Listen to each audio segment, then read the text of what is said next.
All right, Daran, let's talk about the TGL, huh? I'm excited. We're a few weeks in. I think we've seen 3 matches. We've seen 5 of the 6 teams. We've seen Tiger once. New indoor golf league. Thought we'd take a chance to discuss what we think about it, maybe in the format of Rosebud and Thorn, right? So what are the positives you've seen? What are the negatives, and what are some opportunities that come to mind? So maybe just before we get into it, what's your initial reaction to TGL a few weeks in? What's just out of curiosity, what's the team we haven't seen yet? Boston Common, Rory and Keegan. Got it. Okay. Yep. I think it's great, man. I think it's great for sim golf. I think there's been clearly a lot of money put into it, and the production value is high. I like that anything with Tiger and Rory backing it's going to have the to be able to go straight to ESPN, straight to a prime slot on Tuesdays, which probably lacks some programming. And I like that it's different. I think it's entertaining. My big takeaway so far is that by and large, it's pretty entertaining. Yeah. I mean, what do you think? Yeah, agree. The ratings I think have been pretty good. Those will probably die off a little bit, but most people have had a similar reaction where it's different. It's a different way to present golf. It's not, a major or the highest level of competition, but it's a different way to entertain you and put golf on TV, on ESPN in prime time in a different stage. So I think it's overall been a success so far. But as we'll get into, there's definitely some things I do and don't like about what we've seen so far. Now that you mention it, and as you were talking about Boston Commons, how we haven't seen them yet, I looked them up real quick. That's going to be a fun team. Yeah. It's got Hideki. Yep. You think he's going to toss the club? He'll do some one-arm snipes down the middle of the fairway for sure. By the way, did you see a couple weeks ago he let go of the club and it hit a fan? The club hit a fan. I saw that. Yeah. And it was a good shot. He's got to rein it in, man. He's got to rein it in. They got Adam Scott too. They got Adam Scott, Keegan Bradley, and Rory and Hideki. I mean, I feel like Keegan. This is an all-star team. Yeah, this is an all-star team. There's going to be some personalities on this one, I think. Hideki? I'm curious how that'll work, man. He's been, doing interviews and trying stuff in English, but he still has a translator. That'll be interesting. But I love Hideki. I don't know if they're gonna force the issue with the whole talking to the players with him kind of a thing. We'll see. We'll see how that goes. But I think he'll show up in his own way. Yeah. No, I'm excited to see that team. I think who is your team? Are you cheering for a specific team, or are you adopting Boston Common now? Well, as you know, I did the quiz. Oh, you did? You remember that quiz they had where it's basically to get you on a marketing list? Yeah. You answer some questions. You got to submit your email to get the results, right? Did you do the quiz? I did it. Yeah. Okay. I got Jupiter Commons for my. Is that what they're called? Jupiter Links. Jupiter Links for my team. I don't think that's my team, bro. Okay. I think I'm gonna go with Boston. I think I'm adopting Boston Commons. This is my squad. Okay. Why? I like the people on it. I think Jupiter Links has got some goobers. I know Tiger's awesome, but we haven't seen Tom Kim yet. But Kizer's kind of a goober. Yeah. Okay. So when I took it, I tried to influence my answers. Like I was trying to get Jupiter Links because I love Tiger and I'm a big Max Homa guy. But I got the Bay Golf Club, which is a great option. I like Ludwig. Who else is on the Bay again? Here, I'm trying to look at this right now. It's Ludwig. Do they have Shane Lowry? We got Ludwig, Wyndham, Minwoo, and Shane Lowry. So I love 3 of the 4. Can't stand Wyndham, so I do not adopt this team. I still adopt the worst team in the league, Tigers team, Jupiter Links. Jupiter Links. Yep. I have a comment, by the way, in the thorn/bud section of this that we can get to about the teams. Okay. But let's start with the positives, I guess. I don't know. Like, if you want to start with the roses, like, what do you like about it so far? Yeah, let's start positive. Maintain some positivity. For me, it's one big theme. I think the Kyle Porter actually tweeted out a question like, "What do you think is the first week? What did TGL get right?" And my main thought there was that the vibes are just right.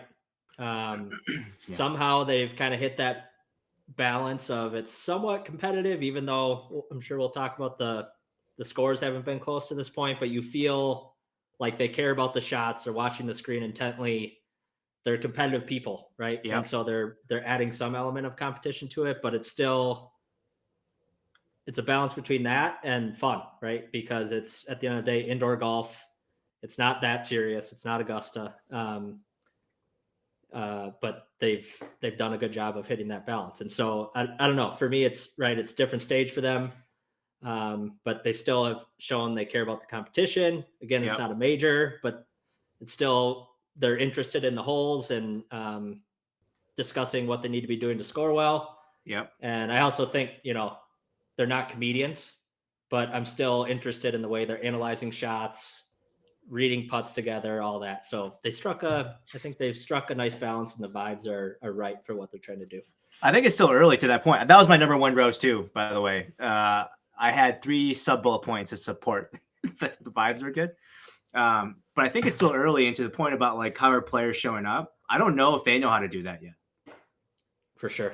Yep. So I'm getting ahead of myself, but like for one, some people are going to be naturally better at this than others. Having this like entertainment value, it's kind of like why we like Anthony Edwards as a superstar face of the league. He's got personality. He's fun to watch versus Shea, who's a foul, just gets fouls and goes to the free throw line 20 times. Wow. But I think Shea Gilgeous-Alexander was going to get a ricochet shot here. All right. I like it, though. What's it called? He got some strays. Yeah, kind of stray. Got a stray. But the 3 things I said for the roses that go to the vibes is the player intros are awesome. They have to walk out of the tunnel and there's like music playing. I think that's funny. I think that's great. Billy Horschel, Dirty Bird. Yeah, you did the Dirty Bird this week. The commitment was pretty good, man. It was a good Dirty Bird. I don't even know if he's from Atlanta. Is he from Atlanta? No. Or is he just on the team? Are tied to their locations. No. Also, wait. When you saw it live, did you know it was the Dirty Bird? Yeah, I did know that. I totally forgot. I remember the Dirty Bird, but I forgot what it looked like exactly. I was like, what? He's just dancing. What's his name? Running back for Atlanta Falcons. Jamal Anderson, I think. One of them did the Dirty Bird. That's what it immediately made me think of, which was Sports Center in our college and like high school days was there's a guy for the Falcons that did the Dirty Bird. I can't remember what his name was. I thought it was Jamal Anderson. And then I remember that from like 1998 when they beat the Viking, the 15-1 Vikings. But yeah, the Dirty Bird. That was great. Side comment on another rose related to Billy Horschel. Billy Horschel's good at sim golf. I feel like he's good at it. He seems like the type too that probably went down there multiple times and has been grinding. 100%. Figure out all the I think he figured out like how the what's it called? It's a full swing. He found all the hacks on full swing, and then the walk up songs. That's my last point for the vibes. I don't know if they have the same. I thought they were doing walk up songs. I don't know if you noticed that, but they have different songs they play when they're going up to drive.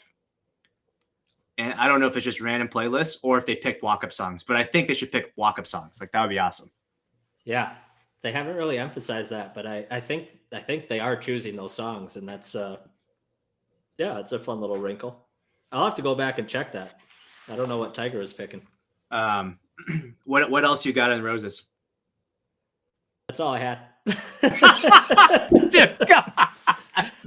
All right, I'm gonna throw a couple at you. I want to get your reactions on it. Okay.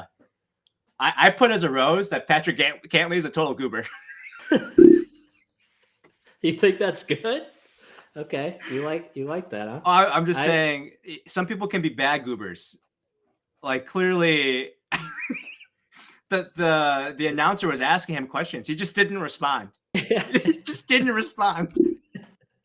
he's locked in, man. So I thought that was funny.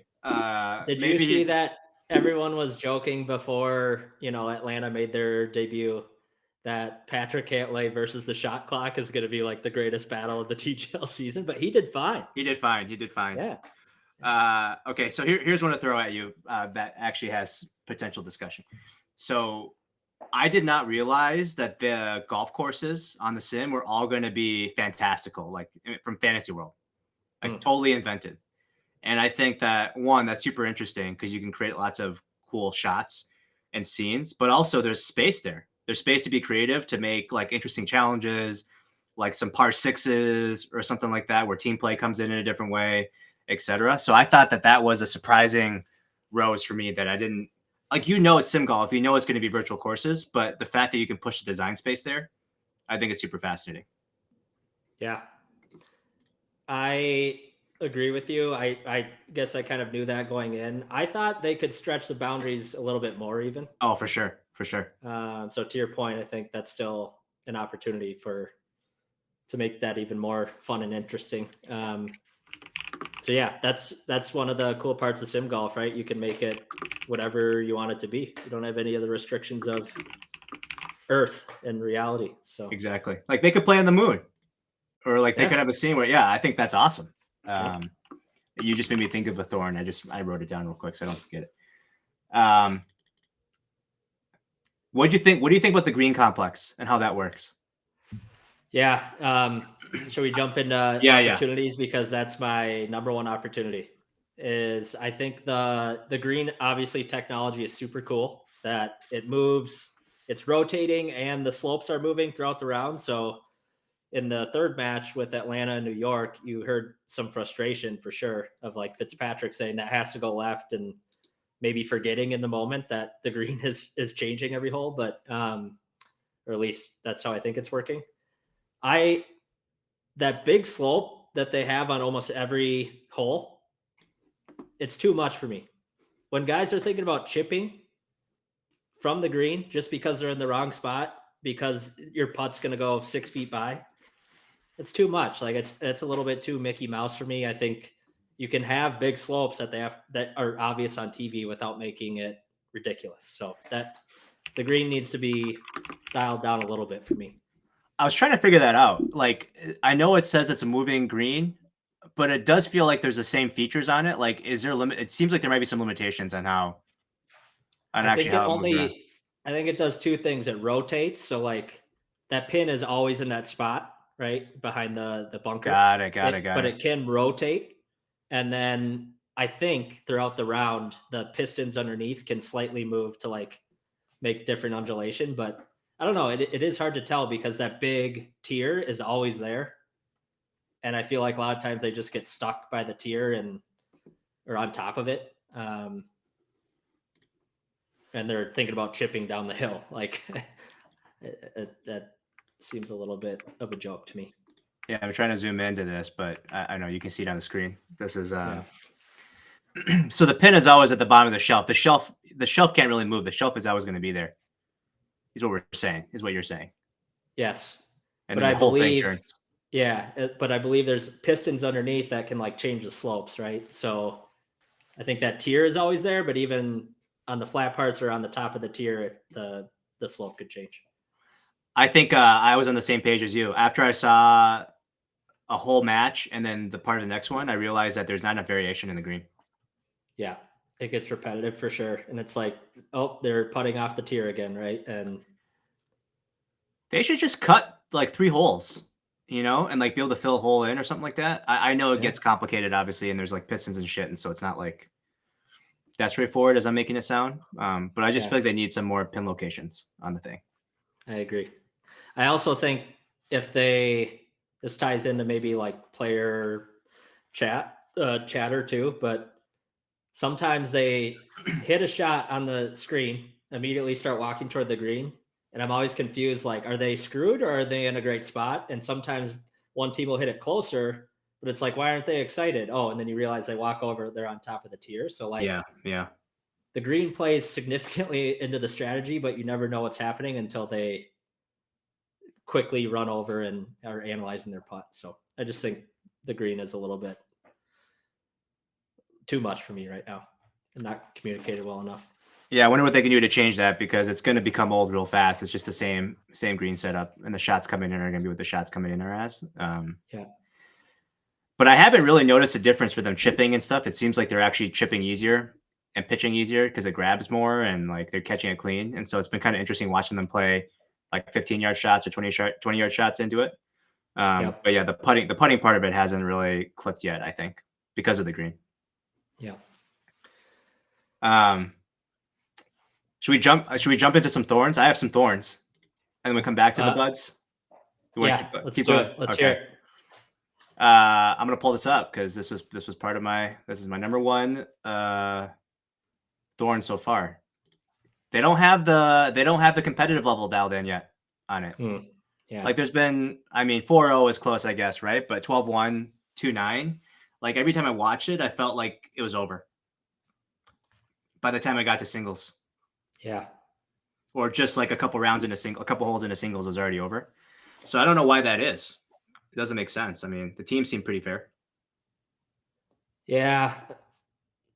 Part of it is the teams though, right? I mean, Jupiter Lynx, they threw out now a full-time broadcaster in Kisner, a half-retired guy who plays a few events in Tiger, legend, but he's old retired guy now. And Homa has been playing like terrible for like 6 months now. They're gonna get crushed every match, I think, even though that's my team. So I don't know. I agree. I don't know why that has been up to this point, maybe outside the Jupiter Lynx one. But it needs to, I'm curious how it would feel if they were tied going into hole 13 even, right? Or hole 12. Because that's the excitement part. You want the excitement coming in at the end. Like you want it to be close. You want the putts to matter. You want shots to matter. And it hasn't gotten to that point. They want to be competitive, but it hasn't felt as competitive as it could be. Agreed. What do you think about the hammer? That's a thorn. I had a thorn. I don't think it works yet. You might have. Yeah, I think they got to figure it out. I think every team has been treating it differently. I just don't think it works. I like the idea. Like you got to add a little bit of intrigue. I think the idea of the shot clock and like freezing a putter is also something they're trying to like push as an intrigue element, the hammer and that and some other things. But I don't think they figured out the intrigue elements with the hammer. I agree. Because when have they been throwing it? They've been throwing it, either before a hole or after you hit a good tee shot type of thing, right? Or over a putt where it's like, do you want to give us this hole or give me a chance to make a putt for 2 points, right? Yeah. And it's like, it's not that exciting to watch them hit a 10-foot putt or whatever for 2 points. I think it's more intriguing when it's before the hole. 100%. You know that this is a big deal. So I don't know. They haven't dialed that in yet, but I like the intent behind it, but it hasn't really worked for me yet. I think it's tough because I think what they could do, this is an idea. They could leave the hammer unassigned at the beginning. Anybody can throw the hammer. The reason is because if you happen to be the team with the hammer and you're winning, you're not incentivized to throw the hammer at the beginning of a hole.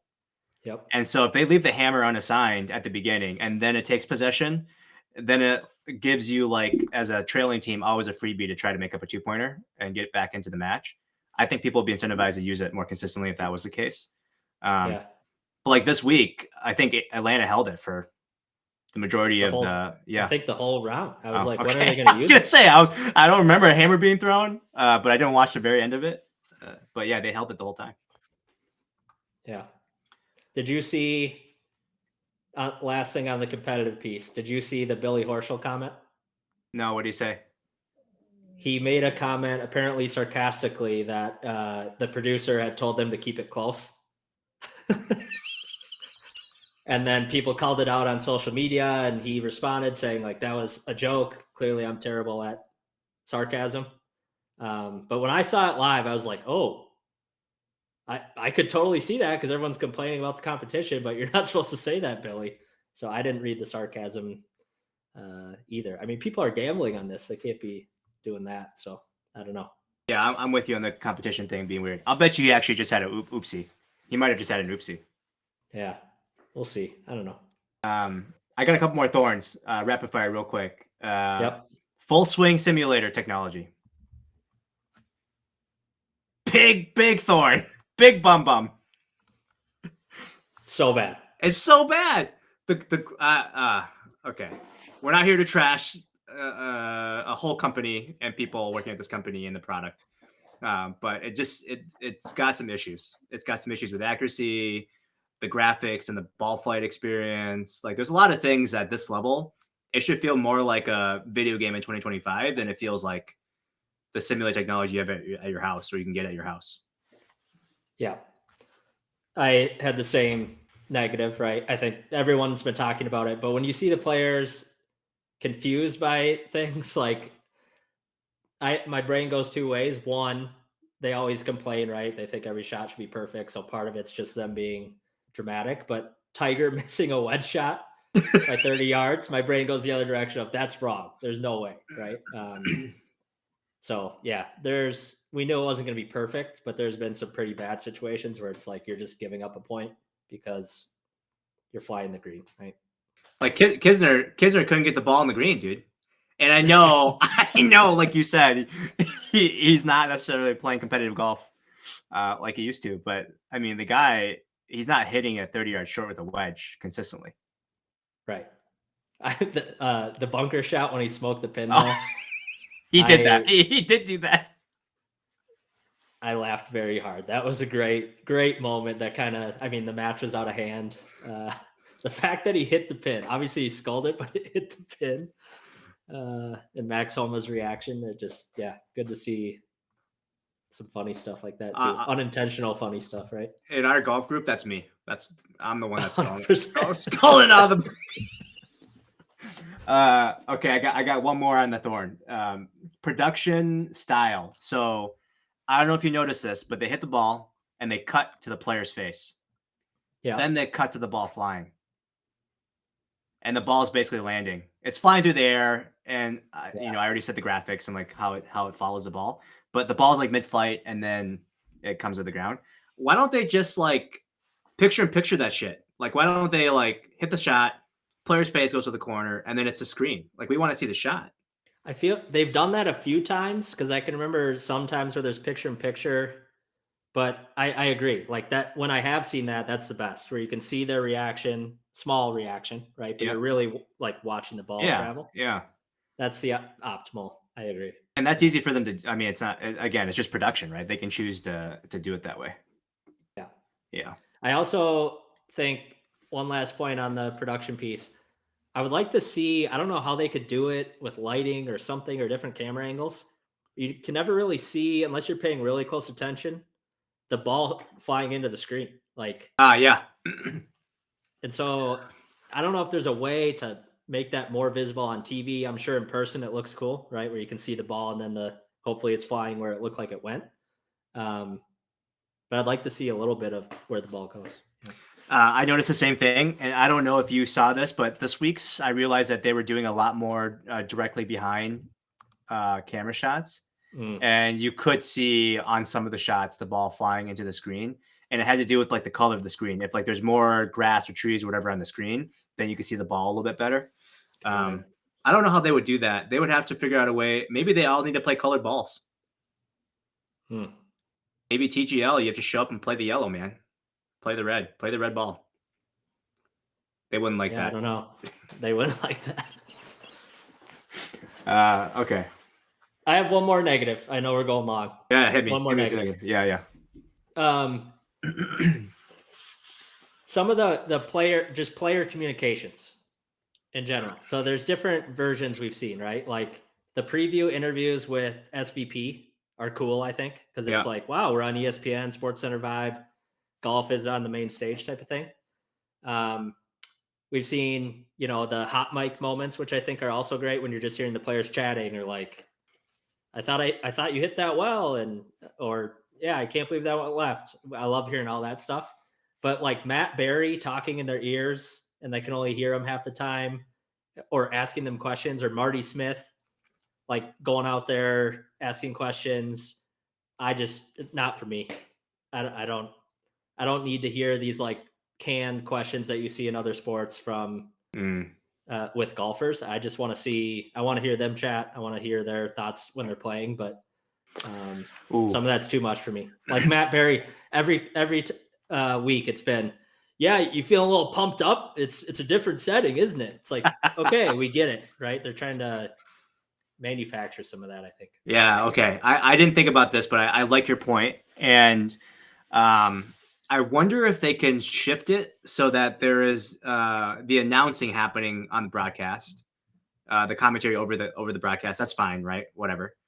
And then they have a like courtside reporter. They have a like a person that's actually down there in it that maybe is like Nota Begay or somebody who has like understanding of the game and knows these guys or something like that. And they can get more into just like conversations. Or like I would love an in the huddle moment. You know how they like huddle around that thing and pick shots? Like they should have an in the huddle moment where like the guy comes in or the gal comes in and they're talking with them about the shot together and they're like letting us into that moment. Like that would be better. I think that would be what more people are looking for than just, a canned question, like you said, from the main guy. So I'm with you. That ties directly into one of my opportunities. All right. I think what you just described in the huddle type of setting would be awesome. And that's one of my big opportunities is lean more into like the whole strategy and what you talked about earlier of like the whole, right? They do a quick flyover and it's like Alpine, you drive it here and it rolls 50 yards and then you don't really kind of feel the hole after that. Yeah. And even before the round, they're just showing pictures of the holes. It's like, they're all digital. Like they should have them available for us to explore like PGA Tourcast. Like, let me go look at it on my computer or phone, right? Dude, they should make an app. Or even play it on like PGA 2K23. Like, yeah, 100%. They put a lot of effort in these holes. Like, let us really understand them and interact with them. So yeah, I think leaning more into the strategy and like, what are they doing? The pace is great. That's another, I think, positive. But the opportunity that is there that I think the pace takes away from is what are they talking about? Where are they aiming? A lot of times it's just like, here's the hole. And Patrick Cantlay is now bombing one down the left fairway when there's 3 fairways you can go down, right? They should literally have the graphic. Like they should be able to present the screen that they're doing the caddy thing on. They should show us when they're changing their aiming points. They should they should let us listen to them. And then they should show us like where they're clicking and just like show us what they're doing. Like that'd be awesome. Cause then you're like watching their thought process. You mentioned the pace. It's interesting you think the pace is good. I think the pace is good. I do think it's a little too fast. And mostly it comes down to an opportunity, I think, with the shot clock. So I think the shot clock makes perfect sense for iron shots and tee shots because it's plenty of time.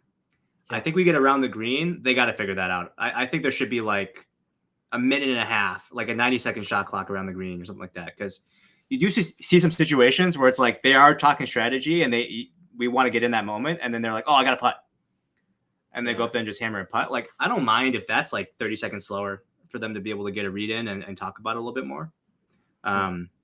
So that was my one gripe with the shot clock. I think it's a little fast around the green. Around the green. Gotcha. Yeah, I guess I haven't noticed or felt that. There's definitely sometimes they're a little rushed, but I also like the most boring part of watching tour golf is people doing aim point and spending 100%. hours around the green. So I don't know, maybe there's a little bit more time they could find there, but yeah, we don't want that. But I just feel like they're always running out of time on the green. Yeah. Okay, so this is an interesting one. I'm interested in your thoughts on this opportunity. I feel like this opens up a new. If this becomes very popular, there's a new profile of golfers that will thrive in this environment and will be successful in terms of providing entertainment value, their own financial outcomes, and things like that. I think it's a different model. I think there are probably lots of great golfers that are playing on the Corn Ferry Tour or coming up through college who will never make it to the PGA Tour, but could be great at this. And you could form like rosters and teams and actually have teams and like get into free agency and draft and stuff like that and actually make it an organized professional sport concept and let it become a way to break away from the mold that the PGA Tour has created effectively and what it takes and how you become pro. And some of those golfers would be good golfers They're maybe not the same tier on course, but they could be almost as good on sims, and they could be way more entertaining and fun to watch play sim golf. What makes you think people would care about those guys? Because they're entertaining? Because they're entertaining, and this is the definition of the entertainment value they're getting. And I'm case in point that I don't know 80% of the guys in the PGA Tour anyway. I don't care about those guys either. They're great. I don't care about them as entertainment golfers. Like, I don't know who they are. I don't follow them, right? And so for me, a more casual fan, I would be ready to leave the PGA events. I barely watch them. I only watch the majors, and some events that are fun. Like, I'll watch the Phoenix Open, the Waste Management Open for a little bit, etc. So yeah, maybe that's biased based on my lens into golf and how I enjoy golf. I could see this being something I watch more than the PGA. Interesting. Yeah, you are challenging my thinking on golf at large, right? I think the whole, even over the last few years with Live and PGA Tour battling it out, the whole attraction has been, or the thinking on the attraction of a golf event is names. And how do names get big? It's by accomplishing things in regular golf, right? Mm-hmm. So Tiger obviously is always a draw. If you have Rory, that's better than not having Rory, right? People, even on PGA Tour, we now have signature events, so people should care more about those because more names are in those, and that's the logic is what attracts eyeballs, right? And even with the TGL, they've tried to get as many names that would do it as possible, right? Yeah. And that's always what's attracted golf fans up to this point.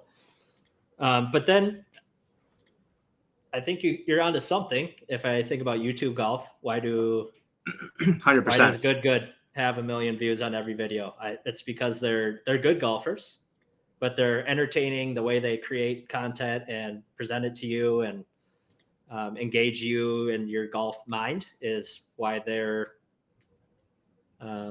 entertaining, right? And I'm sure some people would love to see a TGL match of good versus another YouTube channel, right? So I don't know. You might be onto something there. I think this is a totally new avenue of golf entertainment for sure. Okay, so you hit the point, the sub point I had underneath this, which is what about celebrity golfers? Like a version of this, or maybe like a special event that is more like celebrity golfers. So like, YouTube golfers, great people to pull from. They have followings already, so you get the ratings. So there's a win-win on that front. There's exposure for them. That's a win-win on that front as well. And entertainment value could go up in some of those cases. But even like Tony Romo, Steph Curry, these guys who love playing the Pro-Ams, this would be an awesome format for them to come and play golf. And as long as it's either handicapped or like the teams are constructed effectively, you can get some really fun competitive matches. And then you get to also see these other sports personalities or celebrity personalities come in and be available or accessible through this format. So I thought different type of golf player, different ways to be good. There could be a professional level. And then you also have this ability to do like celebrity events or like featured events that bring in different people into this arena. And you get to see that experience too. So there's just so much opportunity, I think, that I would watch. Yeah. If they're willing to do that stuff. Yeah. And I think the stadium vibe makes it more flexible for those types of opportunities, to your point, because 100%. like Steph and Charles Barkley and all these guys have done the match, right? But that missed the mark because they tried to make it too serious. There's no crowd, no stadium energy. And simulator golf is a little bit more welcoming in general, right? So I think it's a different setting for those types of opportunities that I think would do better. So yeah, we'll see where it goes. Yeah, like the match that's a great format to bring to this type of sim golf for sure. Yep. And if it's more in the structure of something more than just one match, right? Like they always try to make it this big event when like a boxing match, right? But then you go watch it and you're like, oh, they're just playing golf. It's just golf, right? Maybe if it was a running series, that'd be more entertaining. So here's the upcoming schedule. Boston Common's gonna win like. We got Jupiter and Boston. 15-0, dude. That's next Monday, right? Yeah, that's next Monday. Yeah, Boston, LA, and the Bay. Well, I don't know. It's we got to see what Boston looks like. I think on paper they're going to be tough to beat. Do they tell you who's playing in it or no? They announce it as you get a little closer, I think. Got it. Yeah, it doesn't have the roster picked yet. Makes sense. But yeah, are you going to keep watching? I'm gonna keep watching. Enough? I'm tuning in. Like it's an easy, quick hitter, man. Like how long is it? 2 hours, maybe? Hour and a half? Yeah, they schedule it to be 2 hours. They have gone over a couple times, but it's 2 hours. Just quick watch. Yeah. And there's not that many commercials. Yep. It's fast paced. You get through it. It's fun to watch. You get a little golf action, but you're not sitting there for 4 or 5 hours trying to watch around. Yeah. Yeah, I'm going to keep watching it. We'll see what they do. They have to innovate, right? They're a startup, and so they're going to keep taking feedback. And I hope they think about making some changes in some of the areas that not just us, broadly, people have feedback on so far. Yeah. Wait, did you say Boston Common is your team? I think I'm going to go Boston. My sister's out there. Yeah, I have ties to Boston. Our teams are facing off on Monday. All right, let's put a bet on the table. I just need you got to give me. It's like a 6-point spread. You got to give me 6. Tiger probably won't play. You think Tiger will play? He probably won't play. I hope he does.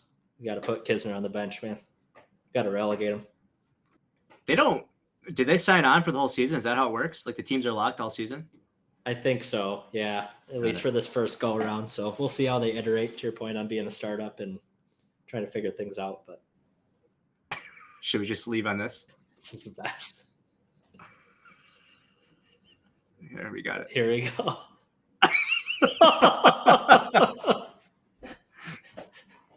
The Max and Tiger reaction is like all of us, right? When you're playing with your buddy and just nukes one. Look at this. Oh, here we go. That was like 120-mile-an-hour ball speed, man.